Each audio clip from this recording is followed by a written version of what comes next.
पर विदेश मंत्रालय की प्रेस वार्ता चल रही है सरकार के 2 साल पूरा होने के मौके पर। सरकार के संपर्क में कुछ चीजें बहुत उल्लेखनीय हैं। सबसे पहला है हमारा अफ्रीकी देशों के साथ संपर्क। आज से पहले भी अफ्रीका के 2 शिखर वार्ताएं देश में हो चुकी हैं, लेकिन पूर्व में बांजुल फॉर्मूला के तहत केवल 17 देशों को आमंत्रित किया जाता था। इस बार पहली बार है जब हमने अफ्रीका के 54 कंट्रीज को आमंत्रित किया, और मुझे खुशी है ये बताते हुए कि सभी 54 देशों का प्रतिनिधित्व हुआ, और उसमें से 41 देश 41 कंट्रीज हेड ऑफ स्टेट्स और हेड ऑफ गवर्नमेंट के लेवल पर उनका रिप्रेजेंटेशन हुआ। यानी राष्ट्राध्यक्ष और शासनाध्यक्ष आए, 41 राष्ट्राध्यक्ष और 41 शासनाध्यक्ष आए। अफ्रीकी देशों के साथ एक बड़ा महासंपर्क ये सम्मेलन था। दूसरा बड़ा संपर्क हुआ फिपिक देशों के साथ, प्रशांत महासागर के द्वीप देश। ये 14 देश हैं, जिनमें से 2 तो संयुक्त राष्ट्र के सदस्य भी नहीं हैं। अगर हमने 14 के 14 देशों को आमंत्रित किया, और जो उनमें कई बार ये भावना आती है कि जनसंख्या के कारण छोटे देशों को बड़े देश पूछते नहीं, उस भावना को हमने ध्वस्त करते हुए बहुत भव्य सम्मेलन जयपुर में किया। वैसे ये दूसरा सम्मेलन था हमारा उनका, पिछली बार फिजी में किया था प्रधानमंत्री जी ने, लेकिन इस बार जयपुर में भारत में हमने उनको आमंत्रित किया। तीसरा बड़ा संपर्क हुआ पश्चिम एशिया में, वेस्ट एशिया में, और बहुत हाई लेवल विजिट्स, बड़ी उच्च स्तरीय यात्राएं हुई। हमारे राष्ट्रपति फिलिस्तीन, इजराइल और जॉर्डन गए। मैं स्वयं फिलिस्तीन और इजराइल गई, और प्रधानमंत्री ने 10 महीने की अवधि में यूएई, सऊदी अरब, ईरान और कतर की यात्रा की, और इस बीच वो टर्की भी गए। एक मल्टीलेटरल मीटिंग के लिए गए थे, मगर बायलेटरल भी किया। और ये यात्राएं जितनी सफल रही हैं वो आपने देखा है। यहाँ तक कि सऊदी में तो उन्होंने अपने यहाँ का हाईएस्ट सिविल ऑर्डर हमारे प्रधानमंत्री को प्रदान किया। पश्चिम एशिया का इतना बड़ा संपर्क इतनी कम अवधि में पहले कभी नहीं हुआ। चौथा बड़ा संपर्क है अरब लीग के साथ।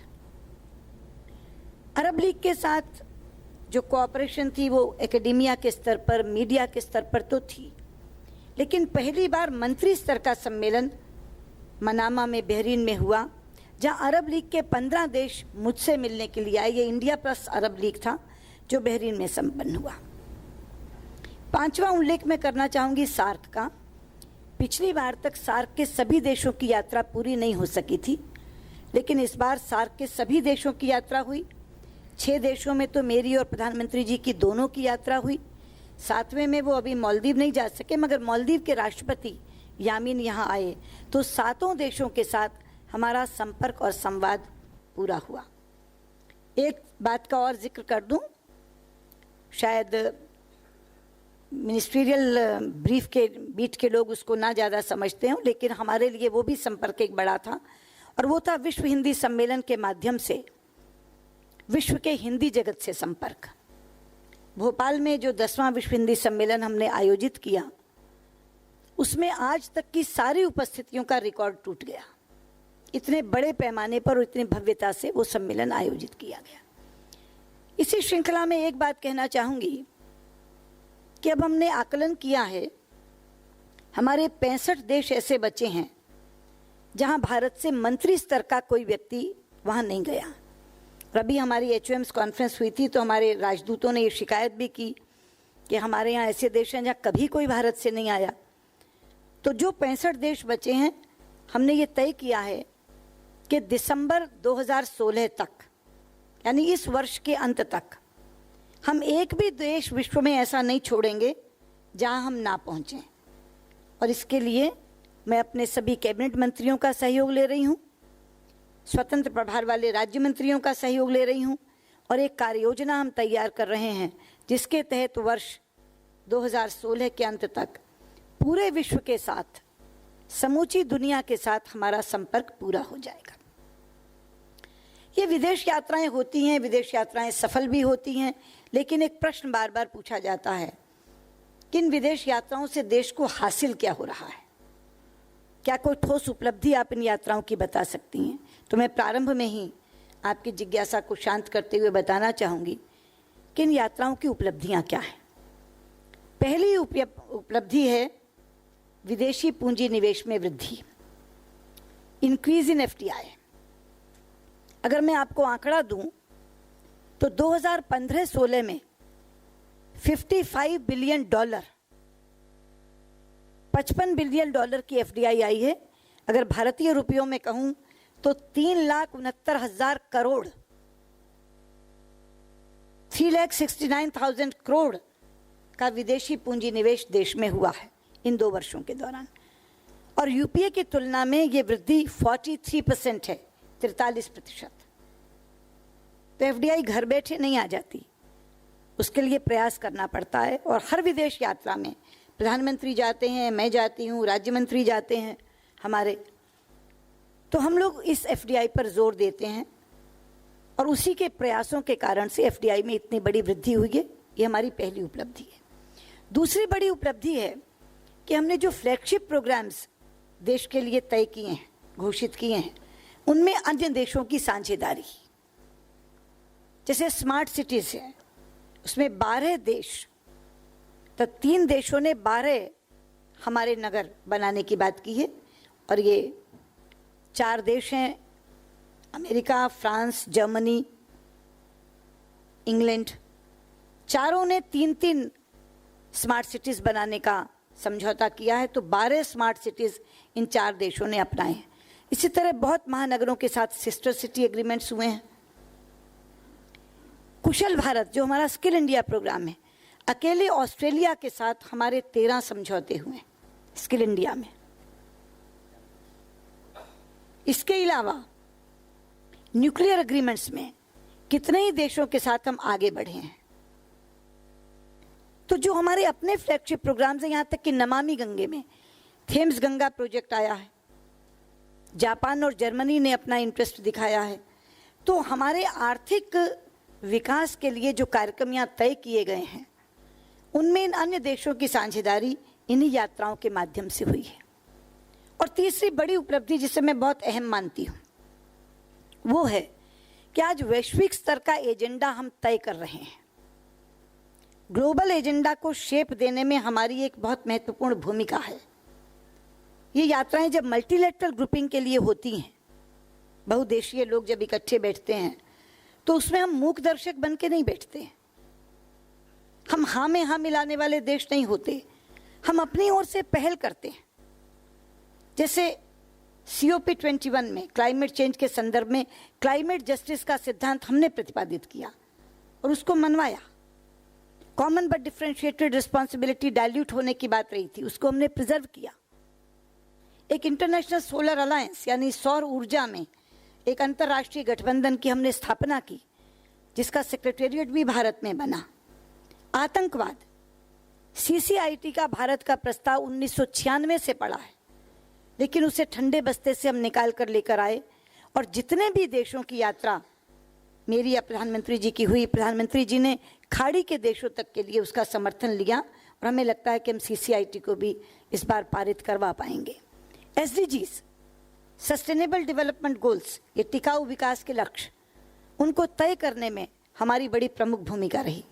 अंतर्राष्ट्रीय योग दिवस, हमारी ही पहल पर संयुक्त राष्ट्र ने उसको समर्थन देकर के 177 देशों ने समर्थन देकर उसको पारित करवाया। तो ये बहुत बड़ी भूमिका है, बड़ी ठोस उपलब्धि है कि आज जब भारत बोलता है तो दुनिया सुनती है। चौथी बड़ी उपलब्धि है इंडियन डायस्पोरा। आप देखते हैं कि जब ये यात्राएं होती हैं तो बड़े बड़े सम्मेलन होते हैं। हमारी ये स्टैंडर्ड डील बन गई है कि मैं जाऊं, हमारे राज्य मंत्री जाएं, प्रधानमंत्री जाएं, तो हम इंडियन कम्युनिटी के साथ ज़रूर मीटिंग करते हैं। लेकिन प्रधानमंत्री जी की मीटिंग बहुत बड़े पैमाने पर होती है। आपने स्केल देखा मेडिसन स्क्वायर का, वेम्बली का, दुबई का। इस इंडियन डायस्पोरा के साथ इस एंगेजमेंट के कारण प्रवासी भारतीयों का मनोबल बहुत बढ़ा है, आत्मविश्वास बहुत बढ़ा है। और आज ये स्थिति बन गई है कि अगर कोई अनजान व्यक्ति किसी से मिलता है और पूछता है कि आप कहाँ से हैं, और वो कहता है भारत से हूँ, तो वो उसको आदर की दृष्टि से देखता है।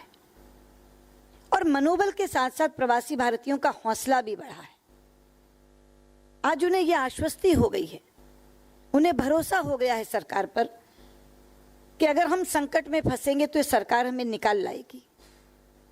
3 चुनौतियां इन 2 वर्षों के कार्यकाल में हमारे सामने आई हैं, जहां से हमने बहुत बड़ी निकासियां, बहुत बड़े इवैक्यूएशंस किए हैं।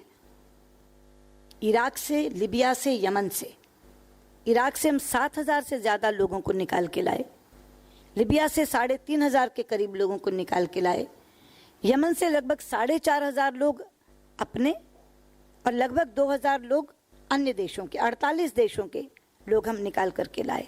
तो ये जो इंडियन डायस्पोरा में एक भरोसा आया है, और ये तो बड़ी निकासियों की बात मैं कर रही हूँ, लेकिन छोटे छोटे समूहों में जो फंसे हुए लोगों को हम निकालते हैं, यहाँ के व्यक्तिगत एक व्यक्ति को भी हम निकालते हैं। गीता से गुरप्रीत तक की अनेकानेक कहानियां हैं, अनेकानेक कहानियां हैं।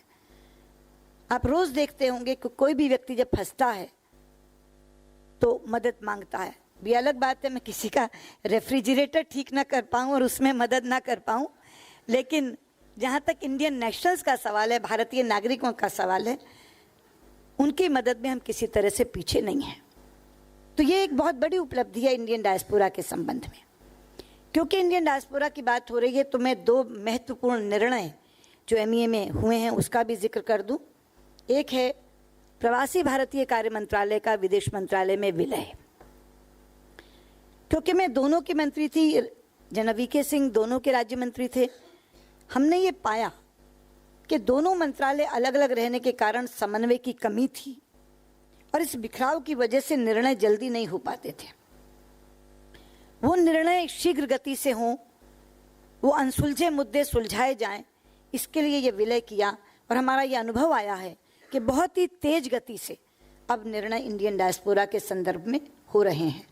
और इसी के साथ लगता एक और निर्णय हमने किया कि प्रवासी भारतीय दिवस जो 9 जनवरी को मनाया जाता है, वो अभी तक केवल भारत में मनाया जाता था, लेकिन हमने तय किया कि हमारे हर मिशन में प्रवासी भारतीय दिवस मनाया जाएगा, जिसके लिए 9 जनवरी को वो दिवस समर्पित भी होगा इंडियन डायस्पोरा को और उन्हीं के साथ मिलकर किया जाएगा।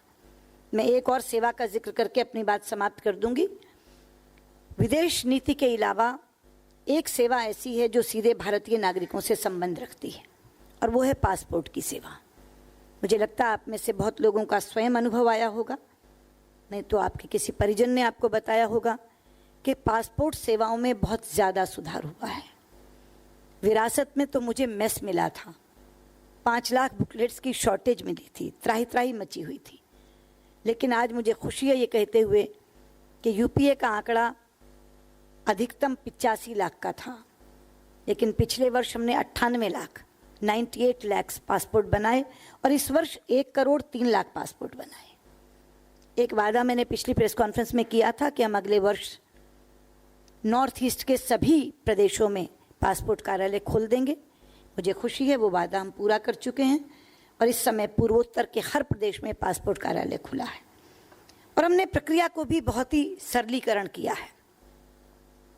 अब हमने ये तय किया है, क्योंकि सबसे ज़्यादा देरी पासपोर्ट देने में पुलिस वेरिफिकेशन के कारण होती है, तो हमने ये कहा है कि अगर अपनी पासपोर्ट एप्लीकेशन के साथ कोई आधार कार्ड, पैन कार्ड और वोटर ID ये 3 डॉक्यूमेंट्स लगा देगा तो हम उसका पुलिस वेरिफिकेशन बाद में करा लेंगे, बिल्कुल तत्काल के पैटर्न पर, तत्काल की तर्ज पर उसको हम पासपोर्ट जल्दी दे देंगे।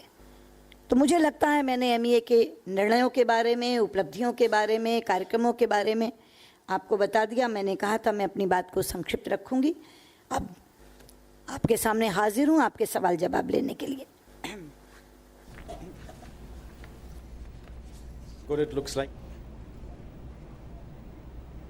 तो सरकार के 2 साल पूरा होने के मौके पर विदेश मंत्री सुषमा स्वराज ने प्रेस वार्ता की। दिल्ली से सीधी तस्वीरें आप देख रहे थे। कई महत्वपूर्ण बातों को सुषमा स्वराज ने रखा। उन्होंने कहा कि पहली बार अफ्रीका के सभी 54 देशों को आमंत्रित किया गया और उनमें से 41 राष्ट्राध्यक्ष या शासनाध्यक्ष इस सम्मेलन में शामिल हुए और संपर्क बढ़ा है। पश्चिम एशिया सम्मेलन हुआ है, अरब लीग सम्मेलन हुआ है और सार्क के सभी देशों के साथ संपर्क स्थापित किया गया। भोपाल में 10वां हिंदी सम्मेलन आयोजित किया गया, उसका काफ़ी अच्छा रिस्पांस रहा। साथ ही साथ उन्होंने कहा कि दिसंबर 2016 तक एक भी देश ऐसा नहीं होगा जहां भारत का एक मंत्री स्तरीय संपर्क स्थापित ना हुआ हो। अभी तक उन्होंने बताया कि 65 ऐसे देश हैं जहां पर मंत्री स्तरीय यात्राएं नहीं हो पाई है, संपर्क नहीं हो पाया है। तो दिसंबर तक कोई भी ऐसा देश नहीं बचेगा। क्या फायदे होते हैं विदेश यात्राओं से, उसके बारे में उन्होंने साफ तौर पर कहा कि एफडीआई में बढ़ोतरी हुई है। 2015-16 में 43% एफडीआई में बढ़ोतरी हुई है और विदेश यात्रा पर जाने के बाद ही ये एफडीआई में बढ़ोतरी हुई है। जो भारत के सरकार के फ्लैगशिप प्रोग्राम्स हैं, अन्य देशों की साझेदारी इन फ्लैगशिप प्रोग्राम्स में शामिल हुई है। अंत में उन्होंने बात को ख़त्म करते हुए कहा कि जो पासपोर्ट सेवाएं हैं उनमें काफ़ी सुधार आया है। रिकॉर्ड संख्या में पासपोर्ट बनाए जा रहे हैं और उत्तर पूर्व के हर राज्य में आज पासपोर्ट ऑफिस बना हुआ है। तो ये सुषमा स्वराज की प्रेस कॉन्फ्रेंस थी सरकार के 2 साल के कामकाज पूरा होने के मौके।